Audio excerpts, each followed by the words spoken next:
Omar Astorga, hoy en nombre de la titular Michelle Rivera. Y la nota de la tarde, y que va a marcar la agenda en la semana, es la salida del senador Adán Augusto López de la coordinación de la bancada en la Cámara Alta por parte de Morena. Y vamos a analizar qué hay detrás, por qué se dio en este preciso momento, quiénes están interesados en que esto ocurriera. Y para ello ya está con nosotros, me acompaña un experto, Sebastián Godínez. Él es politólogo por la Universidad Nacional Autónoma de México. Profesor, bienvenido. ¿Qué tal, Omar? Buenas tardes. Muchas gracias por esta invitación y sin duda, como dices, la nota de la tarde que va a marcar este día de que se instale el Congreso. ¿Cómo ve?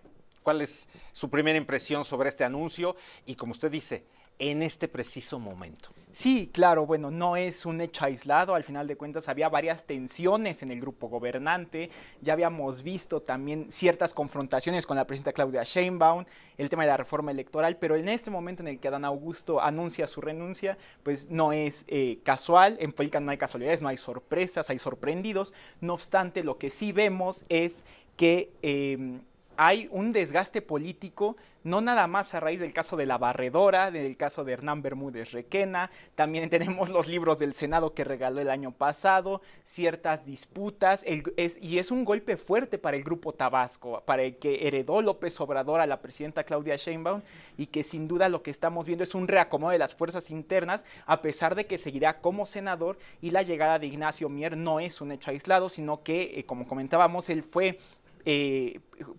coordinador de la Cámara de Diputados del grupo morenista y también cuando Adán Augusto fue secretario de Gobernación. Entonces no es una victoria claudista, por así decirlo, sino es esta conexión entre personajes políticos que siguen moviendo el tablero en el legislativo. ¿Y ya se habían tardado? No sé si ya se habían tardado, lo que sí es que en este momento lo que están haciendo es que sí están pasando factura. Desde que estalló el tema de la barredora, la presidenta y todo el grupo en general fue acusado de esta visión del narcogobierno, de que él no sabía que su secretario de Seguridad tenía estos nexos y que además México está en el ojo de Estados Unidos, que justamente si lo vamos hilando, la relación no es la mejor con esta retórica de Donald Trump y también de que el combate al crimen que se ha estado haciendo en México ha generado pues sí este desgaste, este combate y también estos golpes internos al Grupo Tabasco, porque no necesariamente son los claudistas nada más, sino que hay otros radicales, hay unos más moderados que están moviendo el fichaje en el tablero para ver qué alcanzan y cómo se reacomodan rumbo a 2027. Sí, es que ya era un negativo para Morena Adán Augusto López. Hay que recordarle a nuestros televidentes el caso de la barredora. Ocurre que cuando Adán Augusto era gobernador de Tabasco, tuvo un secretario de seguridad, Hernán Bermúdez Requena, que ahora ya está detenido, acusado de ser del líder de la banda encargada de las extorsiones en el estado. Y eso ya le estaba pasando facturas a Morena, porque de ahí la oposición se agarraba para decir todo Morena es como Adán Augusto. Pero está el otro lado de la moneda, que sí es un gran operador.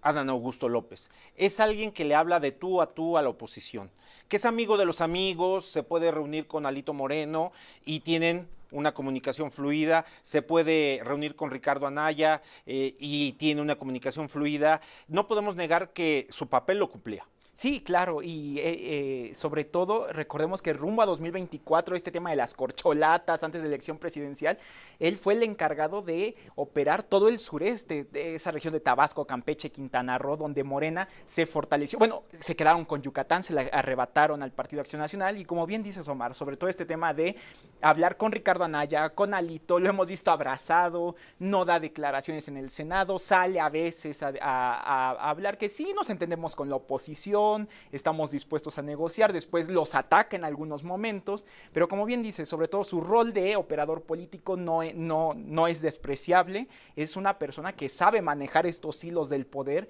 y que sobre todo es una persona del López Obradorismo, el expresidente lo llamaba mi hermano Adán y que era uno de las corcholatas más fuertes antes de que la presidenta pues bueno fuera nombrada con este papel de la coordinadora de la 4T, la candidata oficial, pero donde sí tiene esta articulación política y con otros sectores, con gobernadores, con legisladores, con presidentes municipales, para generar esta, digamos, red de influencia, aunado a los escándalos que ha tenido. Incluso él fue el que dejó al exgobernador de Tabasco, Carlos Merino, y que también salió salpicado en este tema de la barredora. Es como se dice coloquialmente, es más pragmático.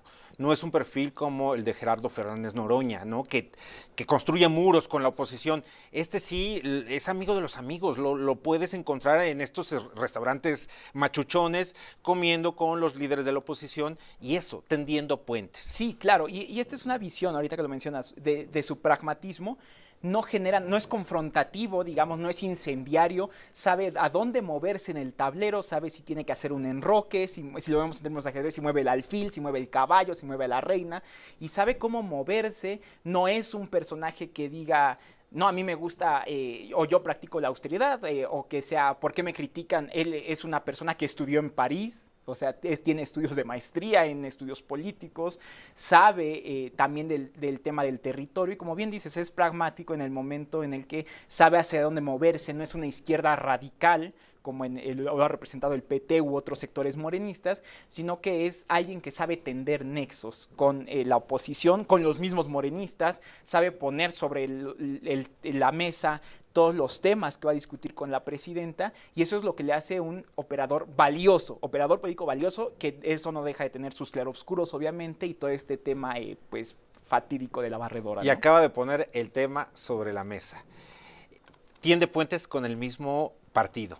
Y ahorita que viene un tema difícil, la reforma electoral, va a ser necesario un trabajo como el de Adán Augusto para tender puentes ahora con los aliados que no están muy convencidos de aquello que se va a redactar, porque todavía no está redactada, que es la reforma electoral. Sobre todo con un Partido Verde Ecologista de México, cuyos integrantes, o algunos, ya han manifestado que no van a votar a favor de eliminar la figura de los plurinominales. Por ejemplo, el PT también manifestó un desacuerdo al respecto. Ya después vimos una fotografía de los tres dirigentes de partido, Morena, Verde y PT. No obstante, están varios integrantes del Senado, de la Cámara de Diputados de estos partidos que sí han manifestado su desacuerdo con estos puntos que sabemos quiere incluir la reforma electoral que viene de presidencia, Entonces sí se va a necesitar un personaje así. Sí, claro, mire, recordemos que el perfil, si hacemos una radiografía de Adán Augusto,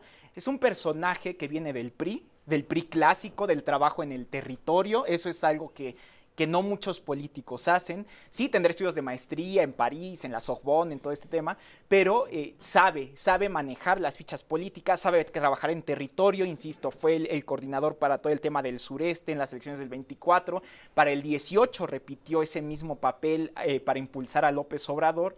¿Y qué es lo que estamos viendo, como bien lo mencionaba con la reforma electoral? Estos desencuentros. Hay un Pablo Gómez, presidente de la Comisión de la Reforma Electoral, que dice, no, yo tengo el documento y va así. Un Ricardo Monreal, que coordina la mayoría en la Cámara de Diputados, y dice, no es que Pablo Gómez no es, y se molestó porque fueron los consejeros del INE y que no lo toman en cuenta. Mientras tanto, Adán Augusto quedó callado porque tiene esta capacidad de tender nexos por debajo del agua, por así decirlo, y de saber negociar. Él no va a anunciar su jugada de una forma más estridente, sino que lo hace ya en el momento de las votaciones. Por ejemplo, lo vimos con la reforma judicial, les faltaba un senador, y ¿quién fue el que operó? Era Adán Augusto, con Yunes, con los dedos del PRD que se pasaron a las filas morenistas, y que juega este papel, ¿no? Y que, como bien dice, este tema de la reforma electoral, que los aliados están inconformes. Ya salieron el PT, ya salió el Verde, el gobernador Gallardo de San Luis a decir que ellos no van a apoyar la reducción de pluris, el coronel Carlos Puente, vemos al profesor Anaya también diciendo que ellos no se van a perjudicar, confrontaciones, y es aquí donde entraría Adán Augusto a negociar y a decir, a ver, ¿cómo nos vamos a repartir el pastel para que haya reforma? Porque eso es de las herencias de López Obrador a la presidenta Sheinbaum, es de lo que prometió en las 20 reformas del 5 de febrero del 24, y es una agenda que no quieren dejar vacía en ese aspecto. El pasado y la trayectoria cuentan. Viene de un PRI clásico, como usted bien dice. Ese PRI que sabe que la ropa sucia se lava en casa. Ese PRI que no muestra todas las cartas. Ese PRI que tiende la mano con todos los sectores. Y es lo que ahora se va a necesitar en esta negociación de la reforma electoral. Sí, como bien lo menciona Omar, la verdad, esa formación política, ese estudio de los perfiles que lo han hecho otros politólogos como Roderick A. Camp en la época del autoritarismo clásico, era esos perfiles profesionales que saben negociar, que saben tender lazos, que saben operar políticamente, que se sientan a negociar con otros personajes, que no necesariamente tienen que ser de su ideología, ni ser, o sea, como bien dice, todo queda en familia, todo queda oculto y la ropa sucia se lava en casa, a distintos otros perfiles, por ejemplo, Ricardo Monreal, Gerardo Fernández Noroña, Félix Salgado Macedonio, que no provienen del PRI propiamente, del PRI clásico, pero que sí externan esas displicencias y llevan el combate a la opinión pública. Lo Pablo hacen más Gómez, grande, Pablo Gómez, Pablo Gómez de la izquierda de toda la vida y que pues es un poquito más radical. Y pues sí, ese PRI clásico que decía que amor con amor se paga. Pues, profesor, siempre un placer platicar con usted de estos temas políticos porque pues, los platicamos como el chismecito y sin duda va a ser la nota de la semana y lo vamos a seguir buscando para estos temas. Claro que sí, Omar. Yo muy agradecido con usted, con todo el auditorio, con todo el equipo de Fórmula que hacen un gran trabajo y claro, quedamos pendientes de cualquier tema. Gracias, profesor. Y pues sí, la nota de la tarde, de la semana. Adán Augusto dice, yo renuncié a la coordinación, no me sacaron, fui yo quien tomó esta decisión, pero sabemos que una decisión de este calado no es de un día para otro. Se va cocinando y se consulta o se pide desde arriba. Profesor, que tenga muy buena tarde. Gracias, muchas gracias. Igualmente, Omar, a ti y a todo tu auditorio. Vamos a ir a una pausa, es muy breve, estamos en Fórmula Noticias. Soy Omar Astorga, hoy en nombre de la titular de este espacio, Michelle Rivera.